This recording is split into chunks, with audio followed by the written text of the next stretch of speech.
Assalamualaikum warahmatullahi wabarakatuh. Apa kabar Sobat Belajar Kementerian Keuangan? Semoga Sobat Belajar dalam keadaan sehat.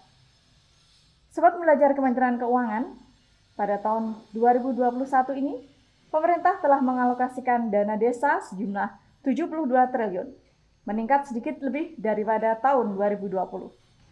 Dalam hal ini, dana desa tersebut digunakan untuk 3 hal pokok. Yang pertama adalah untuk pemulihan ekonomi nasional sesuai dengan kewenangan desa, bisa digunakan untuk pembentukan, pengembangan, dan revitalisasi badan usaha milik desa, penyediaan listrik desa, pengembangan usaha ekonomi kreatif.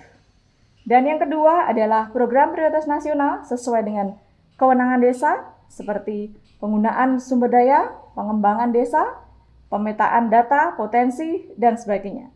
Kemudian yang terakhir adalah pemanfaatan dana desa dalam rangka pandemi COVID-19 diarahkan kepada bantuan langsung tunai dana desa.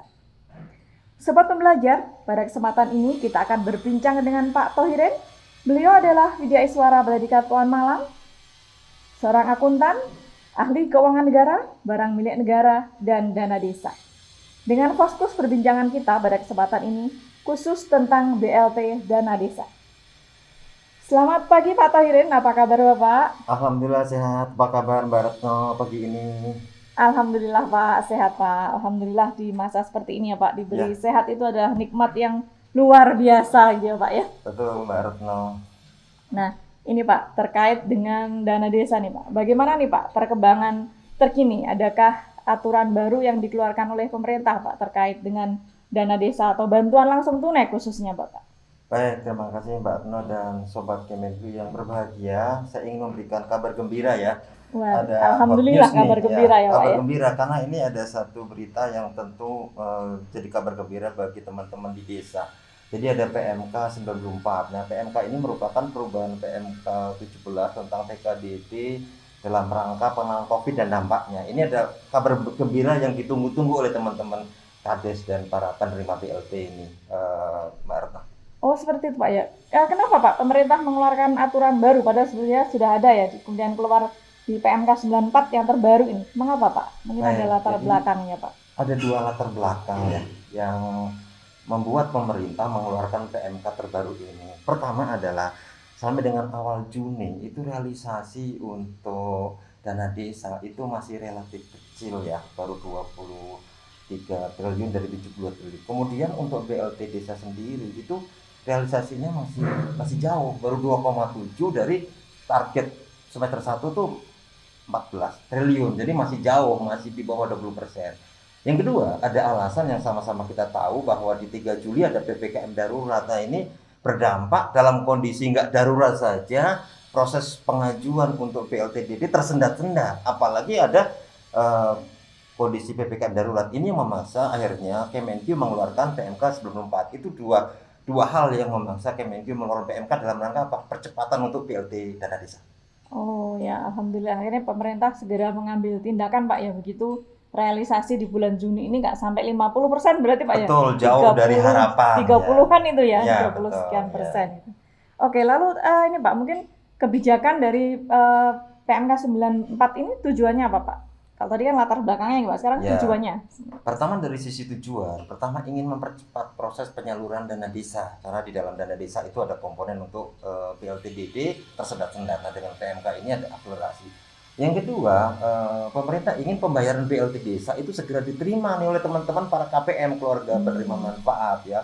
Kemudian juga mendorong bagi teman-teman pendamping yang kita tahu bahwa teman-teman Kemendes punya pendamping 37.000 yang tersebar di seluruh Indonesia. Mereka bisa lebih mudah lagi dalam rangka untuk mengawal percepatan penyampaian BLT dana desa.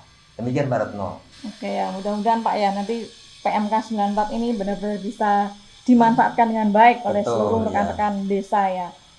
Lalu ini Pak, di dalam PMK 94 ini apakah ada perubahan jumlah yang diterima oleh KPM dana desa Pak?